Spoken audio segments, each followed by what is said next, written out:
사랑하는 주님, 저희를 불러주셔서 감사합니다. 깊은 어둠과 혼돈 가운데 있던 저희를 주님의 부활의 능력으로 부르시고 한 사람 한 사람의 이름을 부르셔서 이곳에 모아주신 것을 감사드립니다. 주님, 저희를 교회로 부르신 것을 감사드리고 함께 예배드리게 하신 것을 감사합니다. 주님, 저희가 연약한 가운데 주님께 간구하는 것은 주님의 나라를 갈망하는 마음을 우리 모든 무리에게 부어주시기를 원하는 것입니다. 사랑하는 주님, 연약해진 무릎들을 주님께서 일으켜 주시기를 간청합니다. 마음이 무너져서 또 삶의 많은 짐들 가운데 눌려서 여러 가지 즐거움과 쾌락 가운데 이끌려서 주님, 우리의 무릎이 연약해져 있다면 주님께서 긍휼히 여기시고 주님, 이 교회 가운데 기도의 영을 부어주시기를 주님 소원합니다. 주님, 아주 어린아이부터 시작해서 노년에 이르기까지 가장 진실하고 솔직하고 하나님의 말씀에 기반한 기도를 드릴 수 있도록 주님, 이 교회를 축복하여 주시고 어릴 때부터 하나님과 교제하는 법을 배우게 하여 주시기를 소원합니다. 사랑하는 주님, 우리 각 심령들 가운데 부활의 주님을 만나는 은혜를 허락하여 주시기를 소원합니다. 수많은 삶의 짐들과 연약함과 고난 가운데 있는 저희를 불쌍히 여기셔서 하나님, 우리를 부르신 그 구원의 권능이 어떠한 것을 깨달아 알게 하여 주시고 하나님께서 어떠한 구원으로 우리를 이끌어내셨는지를 믿는 마음을 주셔서 주님, 인내할 때 주님께서 은혜를 주시고 주님, 소망 가운데 견고하게 하여 주시기를 소원합니다. 주님, 연약한 가운데서도 하나님과 함께하는 기쁨을 잃지 아니하도록 주님께서 축복하여 주시기를 간절히 소원합니다. 주님, 저희의 삶 하나하나가 일상의 모든 삶들이 예배가 되게 하여 주시옵소서. 우리의 삶의 한 부분도 주님 앞에 숨기지 않도록 주님께서 인도하여 주시기를 소원합니다.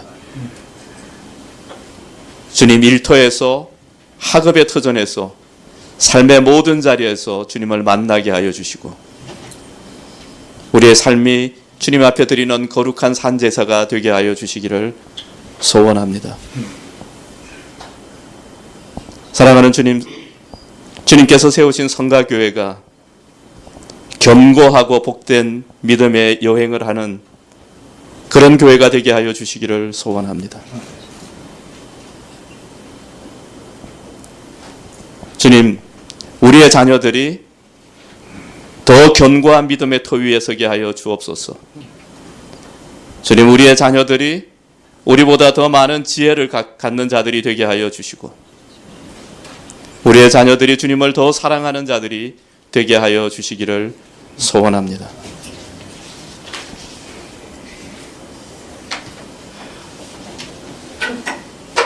주님, 저희의 심령의 문을 열어주시기를 소원합니다. 마음의 눈을 열게 하여 주셔서 우리를 구원하신 주님의 그 구원의 그 크신 영광이 무엇인지를 보게 하여 주옵소서. 주님, 저희가 하나님만을 예배하는 교회가 되게 하여 주시기를 간절히 소원합니다. 주님, 멀리 떠나는 아들을 주님께서 축복하시고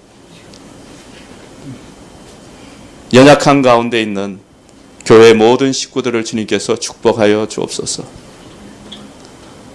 주님, 지금 찾아가셔서 일으키시고 강하게 하시고 그 마음에 하나님을 찬미하는 마음이 충만하게 하여 주시기를 소원합니다. 주님, 저희가 주님 앞에 나아갈 때 저희와 가까이 계시고 저희의 마음의 눈을 열어주셔서 주님의 진리를 보게 하여 주시기를 원합니다. 우리 주 예수 그리스도의 이름으로 기도합니다.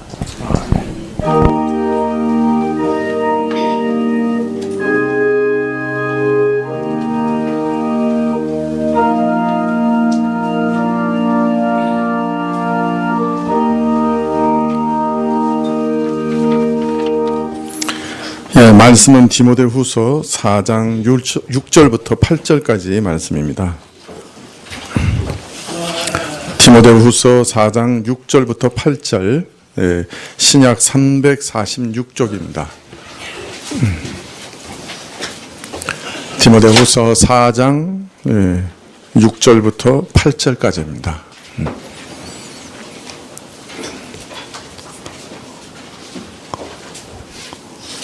찾으신 줄 알고 봉독해 드리겠습니다.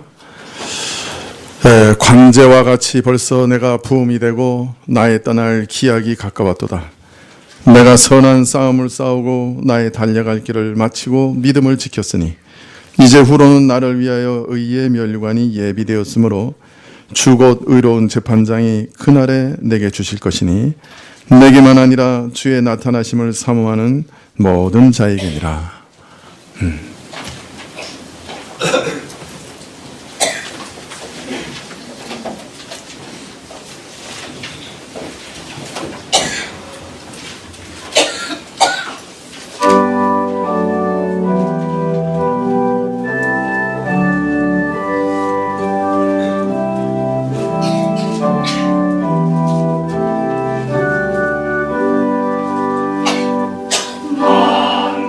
만군의 주여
감사합니다. 금요 기도회 하면서 어떤 분이 저한테 조금 충격적인 말씀을 하셨어요. 한국교회 아주 보수적인 교단의 대표적인 목사님들이 한 곳에 모여서 집회를 하셨는데, 이 정부에 대해서 아주 뭐랄까요, 저주를 했다, 그런 말씀을 들었습니다. 마치 마귀에게 하듯이 저주를 했다, 공개적으로. 그래서 근데 이제 그 중에 또 한 분이 이렇게 청교도 연구소라고 하는 걸 또 운영하시는 분이에요. 그래서 제가 가만히 생각했어요. 이 청교도들이 정부로부터 핍박을 많이 받았거든요. 나중에는 그 교회에서 다 쫓겨났어요. 그래가지고 시골에 내려가서 아주 적은 사람들과 목회하든지 아니면 미국으로 건너가서 목회를 하든지 아주 참 많은 핍박을 받은 분들인데, 그분을 연구하기 위한 연구소를 세운 분이 그런 얘기를 했다 하는 거 들어보면서 참 마음이 답답했습니다.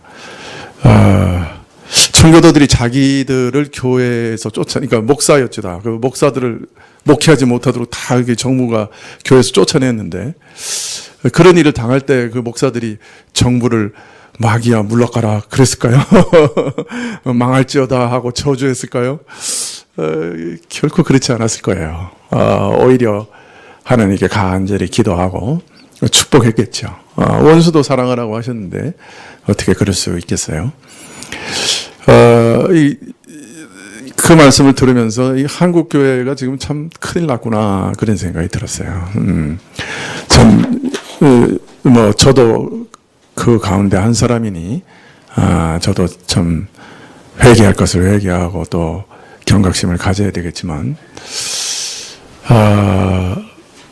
참 지금 한국교회 수준이 참 그 정도구나, 그런 생각을 하게 됐습니다.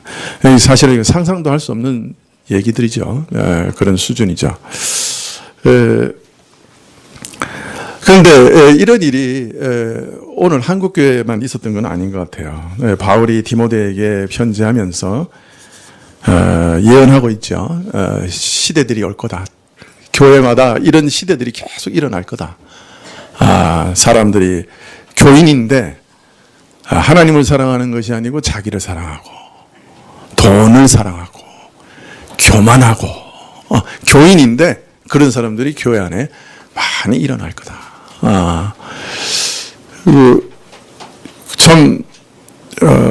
얼마나 그 얘기를 들으면서 제가 느꼈던 것은 얼마나 무서운 일인가. 이게 교만한 거거든요.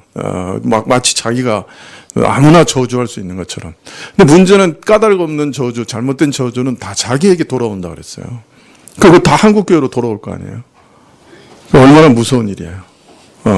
근데 그런 교만한 일들이 가득할 거다. 교회 안에 이미 그런 사람들이 들어와서, 그래서 경건의 모양은 있는데 그러니까 교인이죠. 완벽하게 종교인이죠. 그러나 경건의 모양은 있는데 참 경건의 능력, 은혜는 정말 없는 그런 사람들이 많이 일어날 거다. 그렇게 예언하고 있고, 또 사실 바울 시대에 이미 그런 일들이 일어났죠. 그리고 그런 종교 지도자들 중에 더 많이 나가서는 이단으로 나가서 많은 사람들을 유혹하는 그런 사람들이 벌써 일어났다, 이제 그렇게 얘기하고 있고, 지난 시간에는 말씀하시기를 전하는 사람들도 문제가 있는데 더 큰 문제는 듣는 사람들이 문제일 거다. 듣는 사람들이 자기 귀에 참 듣기 좋은 소리만 쫓아갈 거다.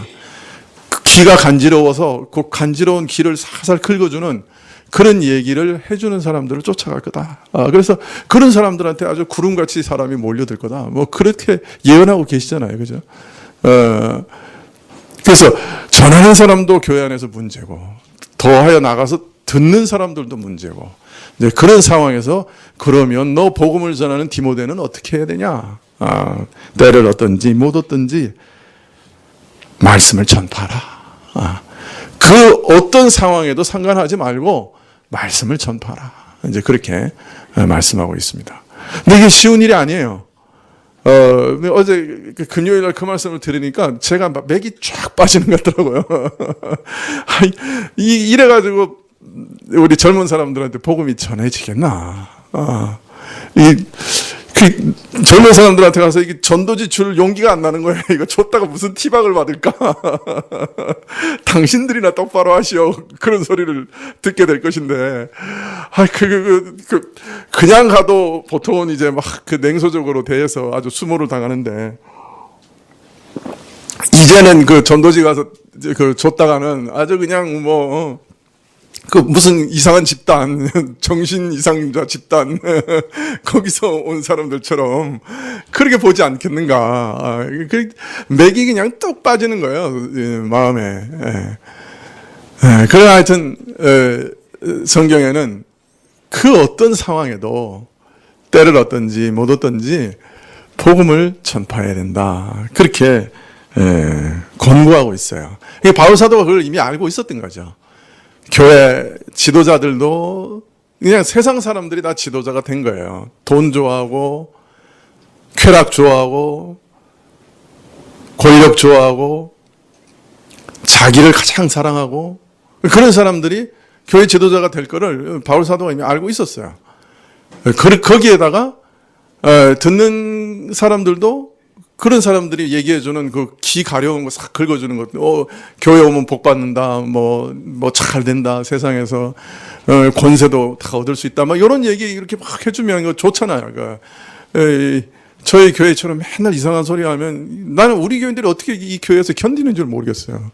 그것도 기적이라 생각이 들어요. 그런데 하여튼 그런 이렇게 간지러운 거 자꾸 얘기해주면 이거 쫓아갈 거라고 이거 다 예언하고 있잖아요. 그대로 되고 있는 거죠. 근데 순종하기가 어려운 게 때를 얻든지 못 얻든지 너는 복음을 전파하라 하시는 게 참 순종하기가 어려운 거죠. 우리 교인들도 주변의 분위기를 이미 알잖아요. 그 복음 전도하려고 그러면 사람들이 어떻게 생각하냐는 걸 여러분 다 아시잖아요. 이제 가을에 복음 전도 축제가 이제 다가오는데 사람들 초청하라 그러는데 여러분 마음을 저도 잘 알아요. 그 사람들이 그럴 거 아니에요. 그 이상한 집단이나 당신이랑 뭐가 다릅니까? 당신도 광신자 아니요. 당신도 치에 있는 거 아니요. 그렇게 얘기할 거 아니에요. 그죠? 근데 어떻게 그 초청을 하겠어요?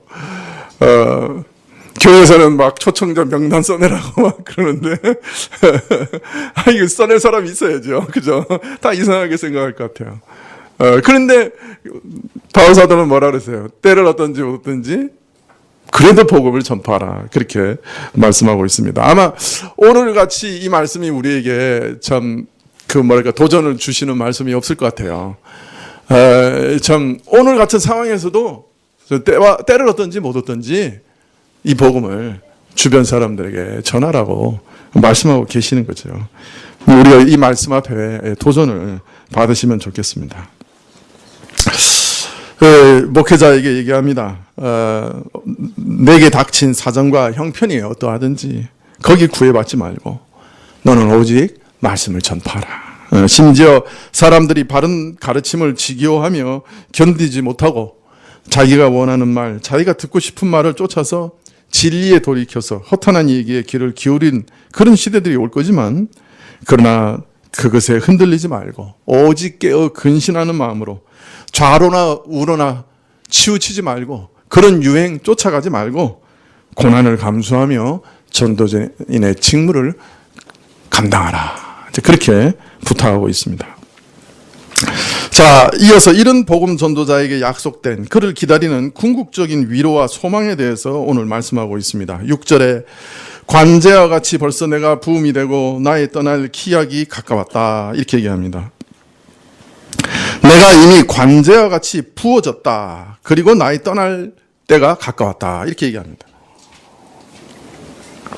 여러분, 이 관제가 뭐죠? 관제는 보통 이게 구약에서는 전제라고 우리말에 성경엔 다 번역했어요. 전제가 뭐냐면 제사를 끝낼 즈음에 이렇게 포도주를 부어드리는, 제사 제물 위에 포도주를 부어드리는 제사입니다. 그래서 구약에서는 우리말 성경에는 전제라고 번역이 되어 있고요. 오늘 헬라어를 번역하면서 신약에서는 이것을 이제 관제라고 번역을 했습니다만은 포도주를 부어드리는 제사입니다. 그러나 이것은 독립된 제사로 있지는 않았고요. 항상 다른 제사 위에 부어드리는 거예요. 그래서 번제를 드릴 때 소나 양이나 염소를 통째로 태워드릴 때는 항상 소재, 밀가루나 이런 곡식 가루를 또 그 위에 부어 태워드리게 돼 있고 마지막으로 반드시 전제 그 포도주를 부어드리도록 돼 있었어요. 네, 그래서 이처럼 다른 제사에 함께 드리는 제사입니다. 그리고 이것은 제사의 마지막을 알리는 제사입니다. 마지막으로 드리는 제사이기 그 모든 제사 순서 중에 최후의 제사입니다. 그래서 이 포도주를 부어드리는 이 전제, 관제는 모든 제사를 마감하는 절차인 것이죠. 관제와 같이 벌써 내가 부어졌다. 이 말은 두 가지를 생각하게 합니다. 하나는 바울이 자기 죽음을 앞두고 내가 이제 떠날 기약이 마치 항구에서 배가 밧줄이 풀어져서 이제 닷을 올리고 출항하는 그런 의미인데요.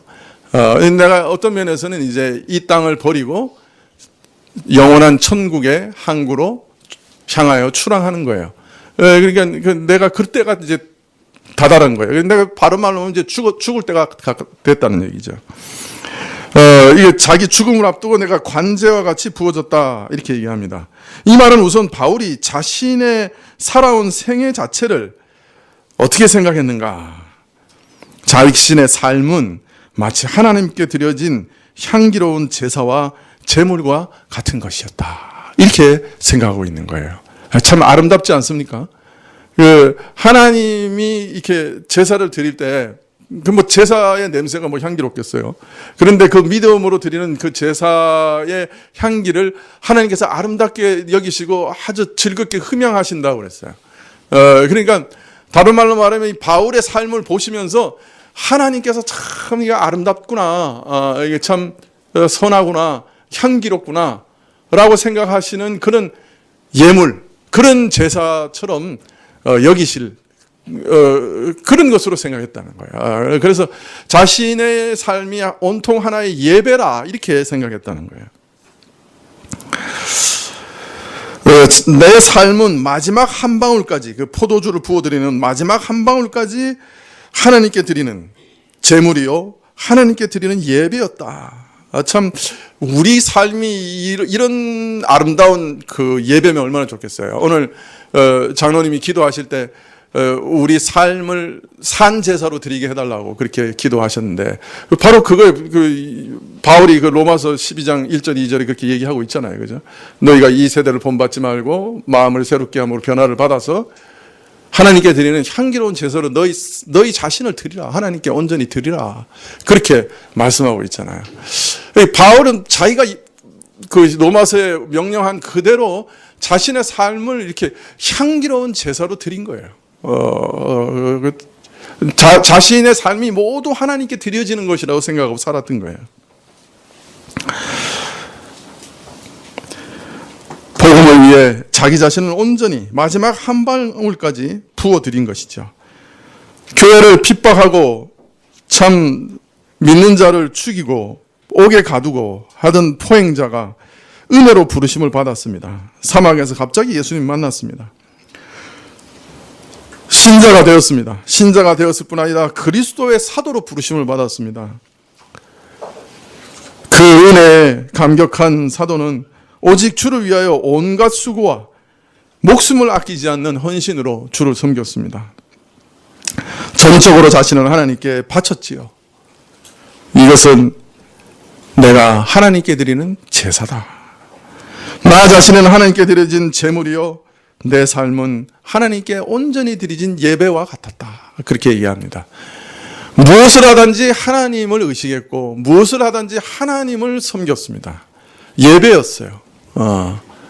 여러분 어떻습니까?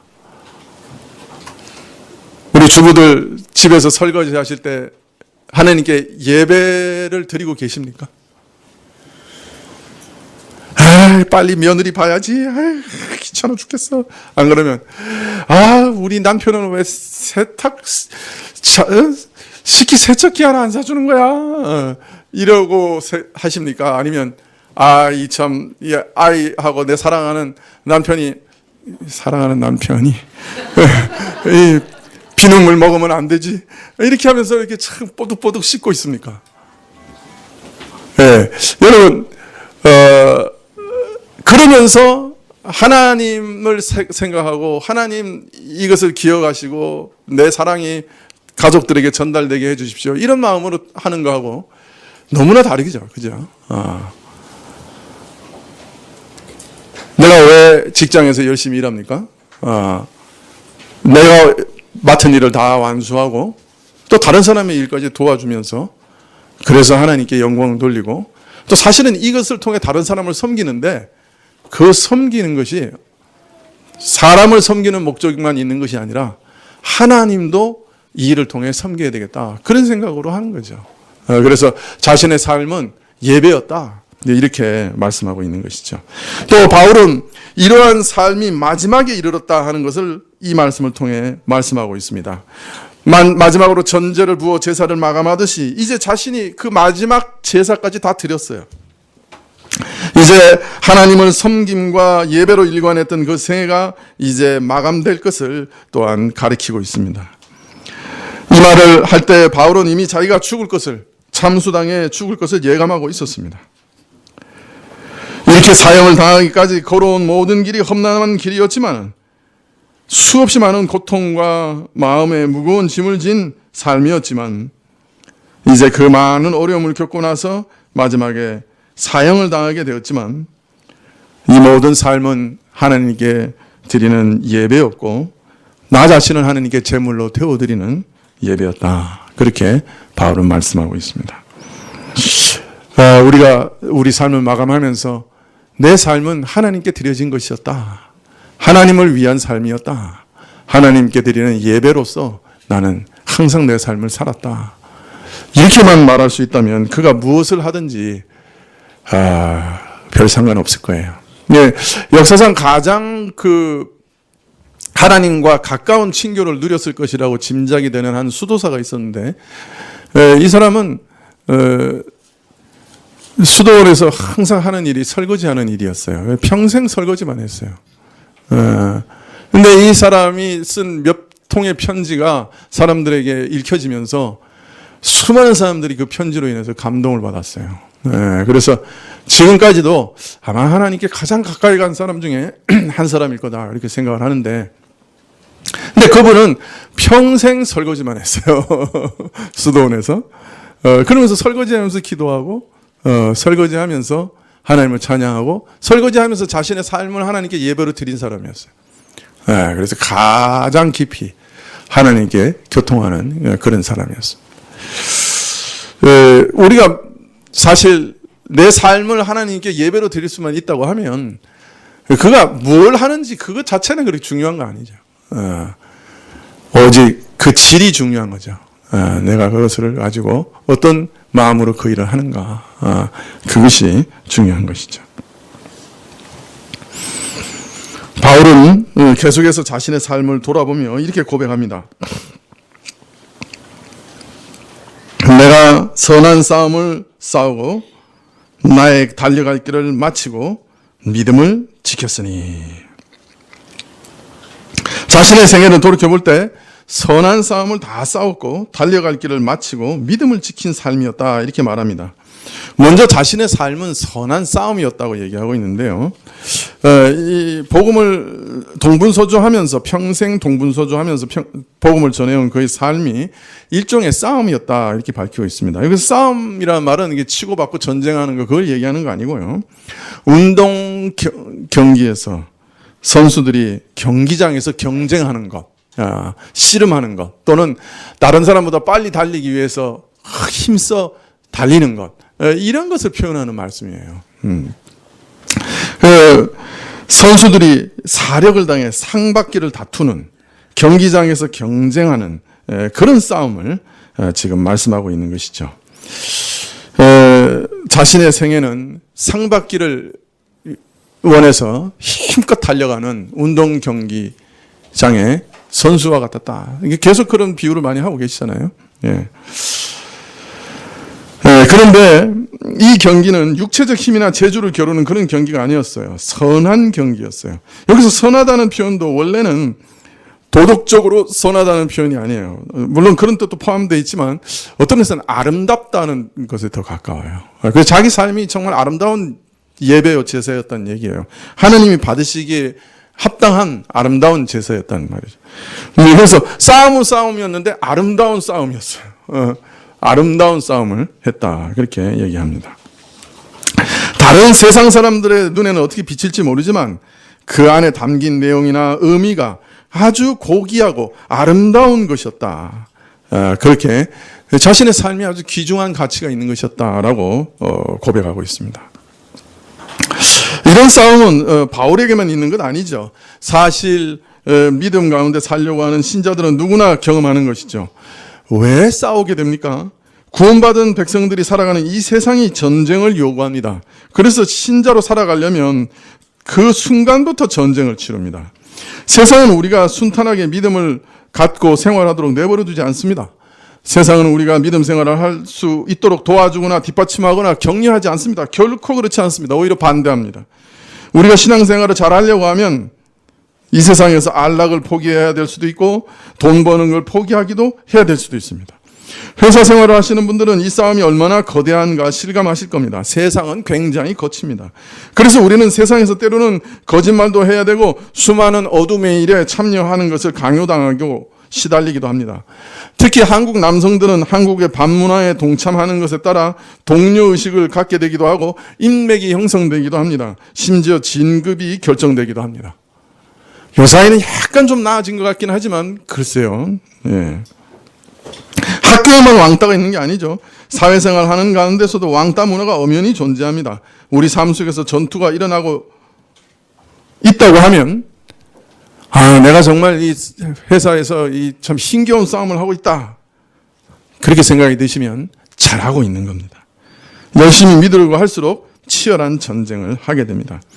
직장에 가만히 묻혀 있으려고 하면 괜찮지만 신자로 살아가려면 전쟁이 시작됩니다. 믿음을 제대로 지키려면 전투를 벌려야죠. 그러나 이거하고 정반대도 있습니다. 저는 우리 농담 삼아 우리 교우들한테 제발 신우에 가지 마라 그럽니다. 왜 그러냐? 직장에서 신우에 가는 사람들이 제일 이기적입니다. 신우에 가서 열심히 예배드리고 찬양하고 열심히 모이는 사람들 치고 직장 생활에서 성공하는 사람 별로 없습니다. 왜냐하면 제일 비판적이고 제일 일 안 하고 제일 말 안 듣습니다. 이렇게 하면 좀 마음 상할 분들이 계실지 모르겠는데 그게 사실입니다. 이게 한국 교회의 이 가르침이 항상 이기적이기 때문에 이게 하나님까지도 이용해서 내가 세상에서 성공하는 게 이 한국 교회의 주된 그 메시지 중에 하나이기 때문에 그 메시지 속에 익숙한 사람들이 모여서 이제 제일 열성문자들 아니에요. 그런 사람들이 회사에서 모이면 어떻게 되겠어요? 가장 이기적이죠. 하나님도 이용해서 내가 성공하려고 그러는데 다른 사람은 두말할 필요가 없어요. 앞으로 우리 교우들이 참여하는 그런 곳에서는 내가 믿는 사람이든 믿는 사람이 아닌지 그 사람들이 잘 몰라도 저 사람은 좀 다른 사람보다 좀 특별하다. 자기 일만 충실할 뿐 아니라 다른 사람의 일까지도 저렇게 도와주려고 하니 저 사람 참 특별한 사람이다. 이런 말씀 듣기를 축원합니다. 네. 그러면 사람들에게 칭찬을 받을 것 같죠? 그렇지 않습니다. 욕먹습니다. 또 다른 측면에서 욕먹습니다. 너는 왜 나하고 달라? 너는 왜 그 이상한 짓 해? 야, 그럼 너 그렇게 열심히 일해서 다른 사람한테 이제 돋보여서 너 저 승진하려고 그러지? 그러면서 이제 또 욕도 먹습니다. 어차피 욕도 먹습니다. 그러나 좋게 욕도 먹기를 축원합니다. 도대체 이 교회에서 말씀을 들으면 소망이 없어.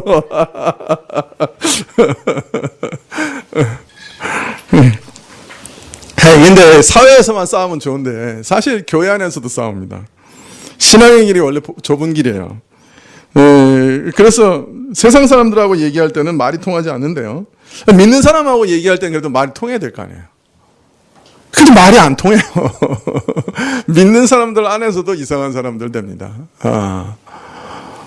우리 교회 청년 중에 한 사람이 나한테 와서 상담을 하는데, 목사님 주변에 같이 신앙생활 한다고 해서 같이 서클도 하고 그러는데 말이 안 통해요. 말이 통하는 사람이 없어요. 어떻게 하면 좋아요? 그래서 미안하다, 우리 교회에서 있으니 다 그럴 수밖에 없다는 그런 얘기 한 적이 한 번 있는데, 그래서 부원에서 얘기했어요. 말 통하는 사람이 있으면 결혼해라.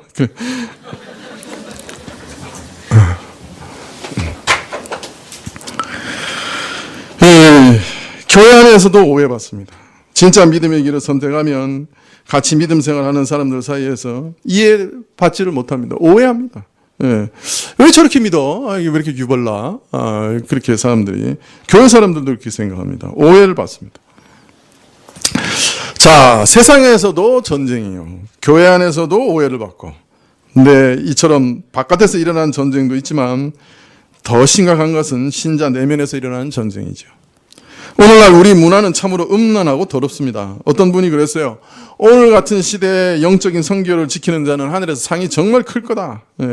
오늘날의 문화는 아주 재밌습니다. 현대 이 매스미디어 안에 일어나는 이 재미는 상상을 초월합니다. 또 그 변화의 속도는 굉장히 빠릅니다. 끊임없이 진화합니다. 재밌는 것을 계속 만들어냅니다.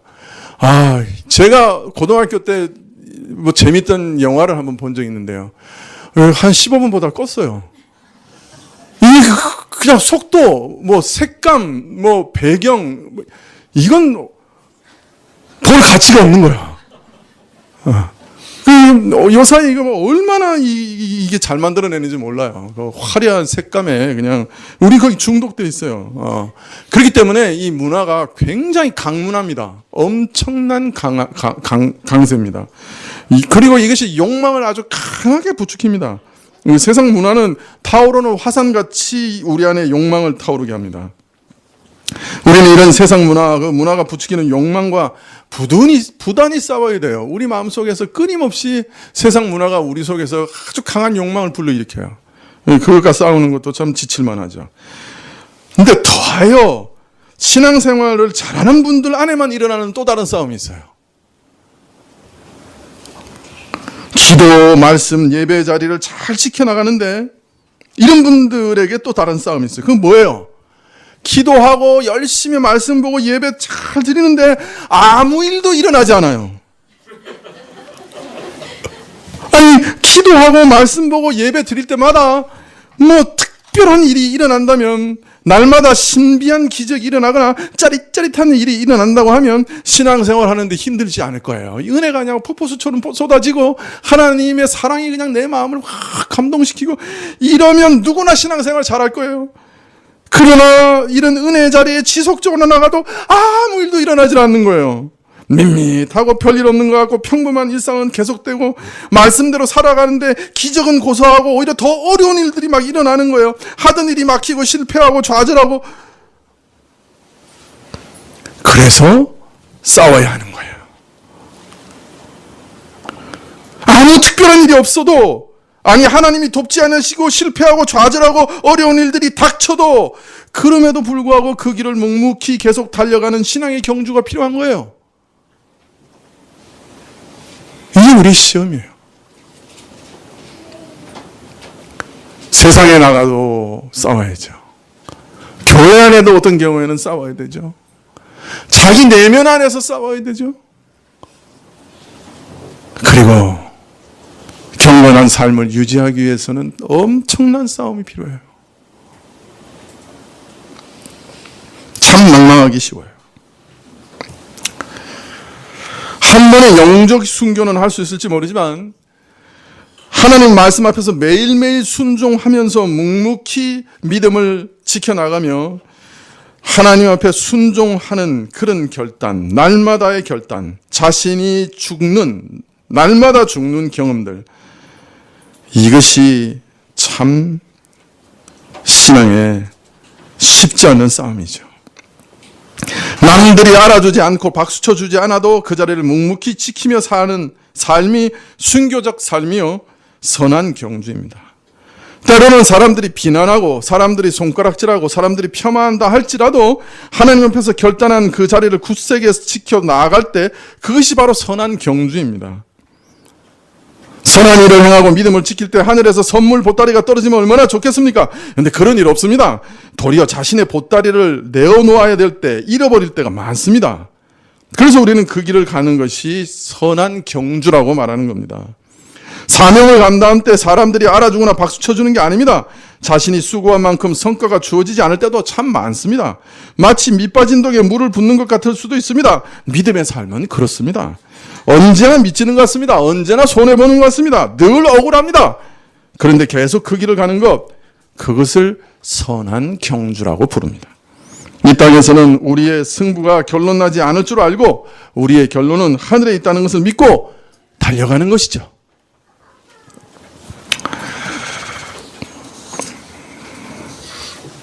나는 나의 달려갈 길을 마치고 라고 말합니다. 예. 바울은 자신의 삶을 마라톤에 비유하고 있는지도 모릅니다. 42.19km를 달리는 생사를 오가는 싸움이지요. 운동 경기지만 사실은 전쟁과 같습니다. 자신과의 치열한 전쟁이죠. 완주할 때까지. 처음에는 많이 출발합니다. 그러나 가면서 점점 사람이 줄어듭니다. 완주하는 사람은 그리 많지 않습니다. 바울은 지금 자신의 삶을 이런 달리기에 비유하고 있습니다. 달려갈 길을 마치고 믿음을 지켰으니 달려갈 길을 마치는 것 그것이 중요한 것 아니고 그것도 중요하지만 더 중요한 것은 달리면서 믿음을 지키는 것이다. 이것이 더 중요하다. 이렇게 알리고 있습니다. 이 먼 길을 쉬지 않고 달리는 최종 목표가 믿음입니다. 그런데 이처럼 그 생애를 마감하려 하면서 끝까지 믿음을 지키게 된 것을 굳이 강조한 것은 바울 자신에게도 믿음을 지키는 것이 쉽지 않았다고 하는 것을 암시하는 말씀이기도 합니다. 자동적으로 아무 어려움 없이 저절로 믿음이 지켜졌다고 하면 굳이 내가 달려갈 길을 다 마쳤는데 믿음을 지켰어 라고 얘기할 필요가 뭐가 있겠어요? 오늘 굳이 내가 그래도 믿음 지켰다 이렇게 선언하는 것은 바울 자신에게도 믿음을 지키는 것이 쉽지 않은 싸움이었다 하는 것을 암시하고 있는 것입니다. 믿음을 구부러뜨리거나 무너뜨리고자 하는 유혹과 핍박이, 회유가, 협박이 끊임없이 있었음을 말하고 있는 것입니다. 바울 같은 인물이 다른 종류의 시험을 당했다 하면 모르지만 믿음에 있어서 시험을 당했다, 어려움을 겪었다 하는 것은 우리로서는 참 상상하기 어렵습니다. 우리에게 있어서 바울은 항상 본보기요 모범이죠. 바울 자신도 나를 본받으라는 말을 여러 번 했어요. 그래서 항상 우리는 바울은 좀 우리하고 좀 동떨어진 사람이고 우리 같이 그렇게 맨날 시험 받는 그런 사람 아닐 거다 이렇게 생각합니다. 잘 상상이 안 가죠. 그러나 믿음을 지켰다는 말은 믿음을 지켜오고 살아온 이 바울의 삶이 편안하거나 수월한 삶이 아니요 믿음을 지키는 일에 있어서도 수없이 많은 싸움이 있었다고 하는 것을 말하고 있습니다. 삼층천에 가고 대낮에 태양보다 더 환한 예수님께서 보좌에 앉으신 걸 직접 눈으로 보고 그냥 손수건만 던져줘도 사람이 막 낫는 그런 기적을 일으킨 사람이 믿음에 있어서 시험을 받았다. 말이 되는가? 이렇게 생각할지 모르지만 그러나 그는 참 수없이 많은 모함과 진리를 대적하는 자들의 비방과 배신 그리고 육체적으로 매질, 굶주림, 헐벗음, 파선해서 바다에 일주일씩 떠다니고 이렇게 갖은 육체적인 시험을 받으면서 큰 시험을 이겨야 됐지만 그보다도 더 큰 시험은 교회 안에서 각종 걱정 근심으로 인해 오랫동안 인내와 믿음의 시험을 받았어요. 갈라디아 교회 같은 경우는 율법주의의 꾀임을 받아서 이단으로 넘어갔어요. 내가 너희를 다시 해산하는 고통을 겪으며 다시 나아야 되겠다고 말을 합니다. 이 교회를 돌보는 일을 해산하는 고통에 비유했습니다. 그러한 과정에서 하나님이 살아계시다고 하면 어떻게 이런 일들이 일어나는가 하는 수없이 반대되는 상황을 겪으면서 바울도 아마 믿음의 시험을 받은 것 같아요. 그래서 오늘 디모데에게 거듭 강조하고 당부합니다. 오래 참으라, 오래 참으라. 자기가 인내 시험을 철저히 경험했기 때문에 그렇게 계속 강조하는 것입니다.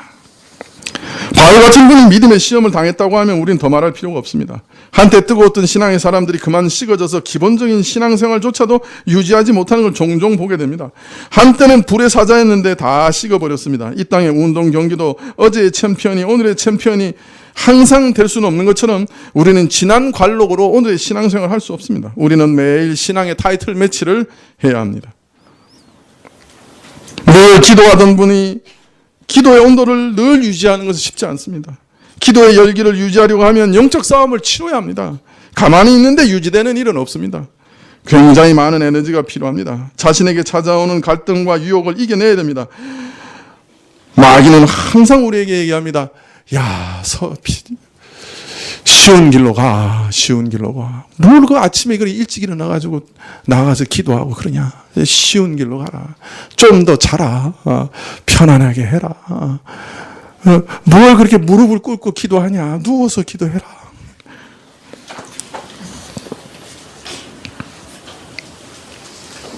세상 문화와 재미는 우리 신앙의 열기를 금방 빼앗아갈 수 있습니다.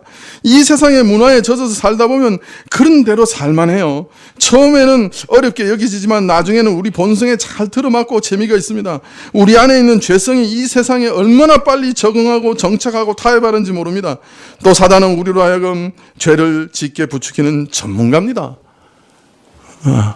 제가 오직 약했으면 텔레비전이 우리 집에 없겠습니까? 텔레비전을 놔두고도 유혹에 이길 수 있는 실력이면 제가 텔레비전 놔뒀죠. 제가 실력이 없어서 텔레비전을 없앤 겁니다.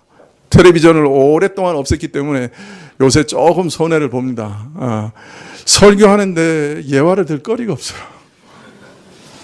션샤인이라도 봤으면 뭐 예라도 좀 들 텐데.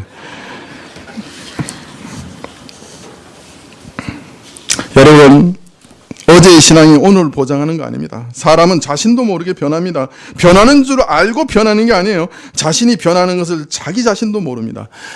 그 보수적인 목사님들, 그 이상한 말씀 하시던 분들이 예전에 정말 처음 시작 때부터 이상한 건 아니었을 거예요. 예전에 정말 하나님 앞에서 뜨거웠을 거예요. 그래서 보수적인 신앙을 가지고 그래서 사람들이 따라갔겠죠. 근데 자신이 변하는 줄 몰랐어요. 어느 순간에 변해서 지금 이게 오는 거예요. 처음부터 그런 사람 누가 있겠어요? 우리 영혼은 보이지 않기 때문에 소홀하기 쉽습니다. 그러므로 우리 신앙생활에 영혼을 돌아보고 영혼을 살피고 영혼의 계기판을 민감하게 들여다보는 치열함이 없으면 믿음은 금방 시험을 받습니다. 어느 사이에 사라져버립니다. 영적 온도가 떨어지고 있을 때 나타나는 증상이 있습니다. 예배에 대한 사모함이 없어요. 기도에 대한 열정이 식습니다. 말씀을 들어도 순종에 대한 의지가 현저히 약화됩니다. 신앙생활에 기쁨이 없습니다. 영적인 즐거움을 누린다는 건 매우 중요합니다. 그런데 영적 온도가 떨어지면 영적 즐거움이 사라져버립니다. 세상 일로 점점 분주해지고 세상 일이 재밌게 느껴집니다. 죄에 대한 민감성이 현저하게 떨어집니다. 웬만한 일에는 죄책감을 느끼지 않습니다. 죄책감을 느끼지 않기 때문에 죄를 쉽게 짓습니다. 그런데 조금만 뜻대로 안 되면 낙심과 염려에 사로잡히고 맙니다. 그러므로 우리는 영적 경계심을 가지고 살아가야 됩니다. 요즘 나에게 문제가 있구나라고 빨리 깨달을 수 있어야 하고 깨달을 때 속히 회개하고 주께로 돌아와야 합니다. 한꺼번에 무너지는 경우는 별로 없습니다. 조금씩 무너집니다.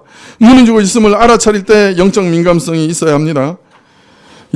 알아차리는 영적 민감성이 있어야 합니다. 영적으로 건강한 사람들의 특징은 자신의 영적 생명을 소생시켜 주시는 것을 갈망하는 것입니다. 영원히 날마다 살지 않으면 살아갈 수 없기 때문에 은혜를 받아본 적이 없는 사람이면 모르지만 은혜를 받아본 사람이면 은혜의 갈증이 찾아올 때 가까이서 살 수가 없죠. 은혜가 채워지지 않으면 마치 자동차 연료 계기판이 떨어지는 것처럼 영적인 체온이 떨어지는 것을 느낍니다. 그리고 답답해하죠.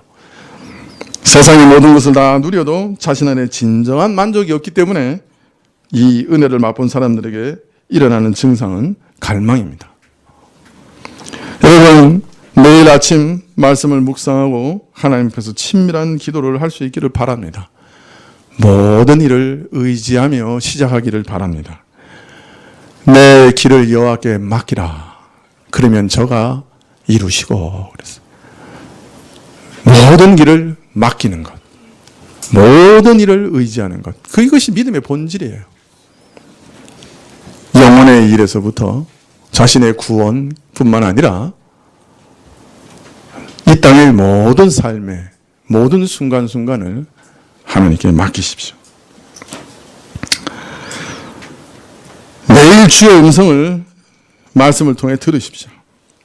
세상에서 어떤 급한 일이 일어난다고 해도 자신이 지켜야 하는 영적인 줄은 결단코 놓치지 않겠다는 결사적인 태도가 있어야 됩니다.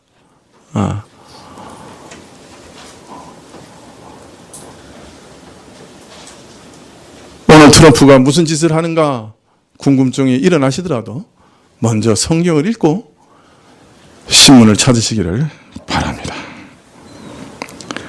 아무리 바쁜 일이 있어도 천만금을 쌓아준다 할지라도 은혜의 줄만은 놓치지 않겠다고 하는 결단이 있지 않으면 우리는 금방 퇴보합니다. 세상이 그렇게 만만하지 않아요. 우리 신앙의 온도가 금방 떨어져 버리고 맙니다. 우리 지난 시간에 제가 말씀드렸죠. 은혜 받으면 얼마나 갑니까? 하루 가면 잘 간다 그랬죠. 그 만나가 하루치거든요. 은혜 억수로 받았다 생각해도 하루 가면 잘 가는 거예요. 일주일 가는 것 대단한 거예요. 반나절 갑니다.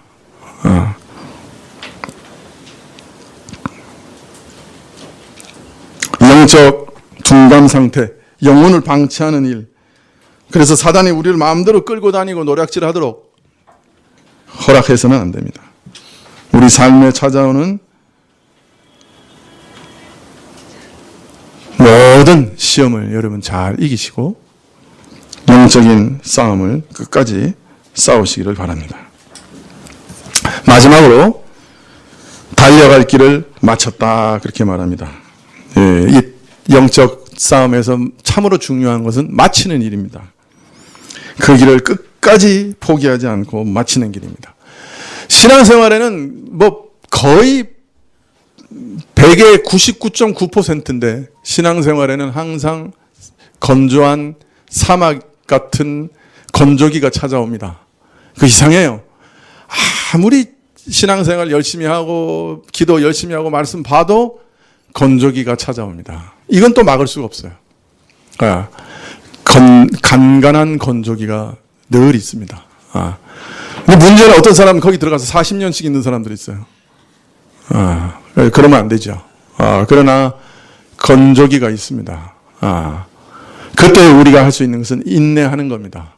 광야에 들어갔는데 나오게 하시는 분도 하나님이에요. 계속 기도하고 예배드리고 신앙생활을 유지하면서 기다려야 됩니다. 하나님께서 다시 은혜를 물붓듯이 부어주시도록.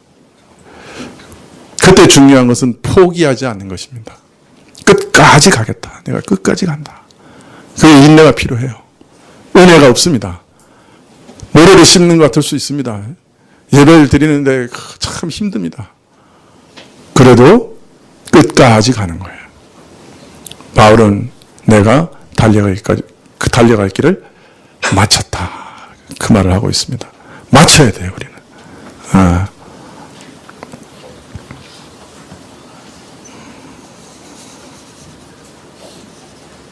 신앙생활은 영적인 싸움입니다. 치열한 싸움입니다. 가볍게 생각해서는 안 됩니다.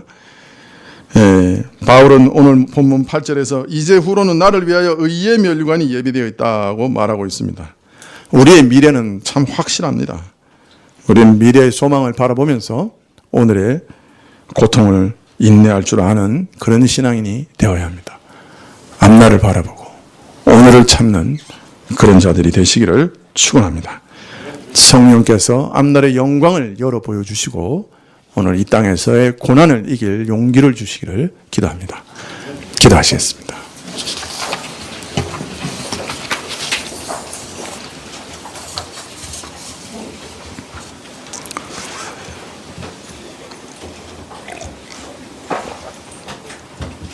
주여, 우리가 믿음이 떨어진다 할 때 주께 부르짖을 수 있게 해주십시오.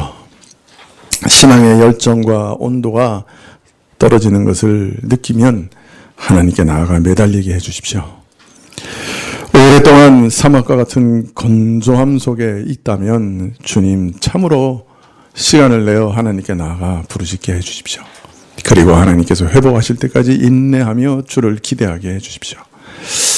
우리가 결코 마귀에게 휘둘리고 마귀가 우리를 마음껏 끌고 다니도록 내버려 두지 않게 해주십시오. 그 결과가 얼마나 비참하고 그 결과가 참 뼈가 부러지는 것 같은 고통인 것을 저희가 잘 아는데, 그런 일에 참으로 내버려 두지 않도록 주여 은총을 베풀어 주시옵소서. 우리 교우들을 한 사람 한 사람 지켜주시고 마지막까지 이 신앙의 싸움을 싸우게 해주시고 영광의 면류관을 얻게 하여 주옵소서. 예수님 이름으로 기도합나이다. 아멘. 네, 372장 찬송하시겠습니다.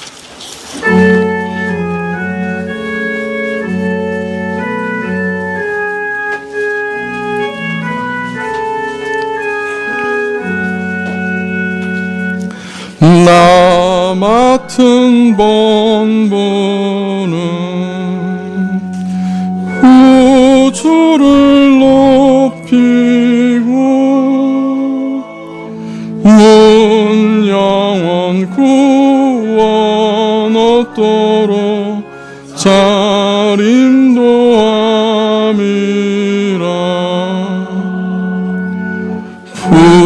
부르심 받으러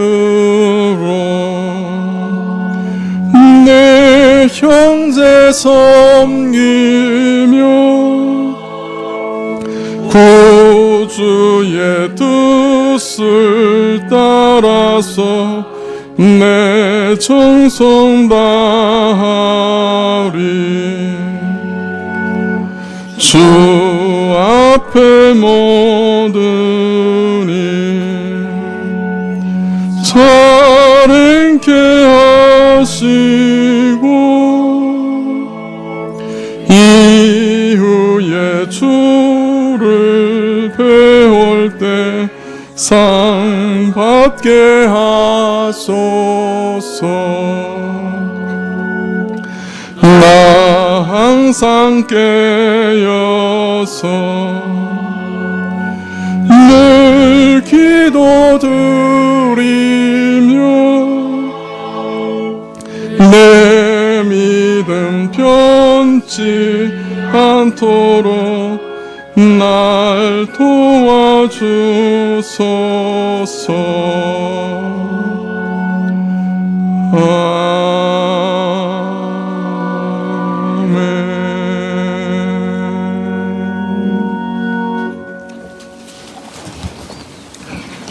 네, 우리 소원대로는 안 해주실지 혹 몰라도 하나님께 끝까지 매달리는 사람들에게 하늘의 신령한 복과 또 좋은 것으로 항상 우리에게 주시는 분이시니 끝까지 기도하고 주를 의지하십시다.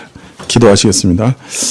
지금은 우리 주 예수 그리스도의 은혜와 하나님 아버지의 그 크신 사랑과 이 은혜와 사랑을 깨닫게 하시고 누리게 하시는 성령님의 교통하시고 역사하심이 끝까지 인내하며 믿음의 길을 가기로 결단하며 머리 숙인 주의 백성들 위해 지금부터 영원까지 함께 계실지어다. 아멘.